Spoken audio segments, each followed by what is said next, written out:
ఓం నమో వెంకటేశాయ. రేపే సప్త శనివార వ్రతం చేసుకునేటటువంటి అద్భుతమైన రోజు. పుష్య పౌర్ణిమ శనివారం 3 కలిసి వచ్చినటువంటి రోజు. చాలా విశేషం. ఎవరు రేపు వ్రతం చేసుకున్న వాళ్ళకి ఎటువంటి కోరిక నెరవేరుతుంది.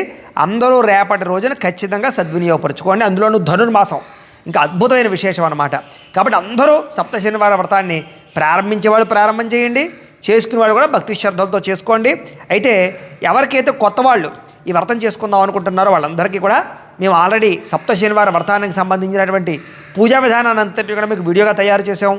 మంత్రాలతో సహా కథతో సహా చక్కగా ఆ వీడియో మీకు కింద లింక్ ఇస్తున్నాం. పూర్తి వీడియో లింకు చూడండి. తెలుగులో సప్త శనివార వ్రత విధానం అని తెలుగులో లింక్ కనపడుతుంది, చూసారా ఇక్కడ. ఆ లింక్ మీద మీరు క్లిక్ చేసినట్లయితే మీకు పూర్తి వీడియో వస్తుంది. ఆ వీడియోని ఎదురుగుండా పెట్టుకుని మీ ఇంట్లో మీరు సప్త శనివార వ్రతం చేయడం వల్ల మీకు ఇప్పటిదాకా తీరని కోరికలు కానీ, సమస్యలు కానీ, ఇబ్బందులు కానీ, వివాహాలు కానీ, ఉద్యోగాలు కానీ అద్భుతమైనటువంటి పరిష్కారాలు జరుగుతాయి. చూసుకోండి కావాలంటే, చాలా విశేషం. అయితే ఈ వీడియోని అందరూ వినియోగించుకోండి.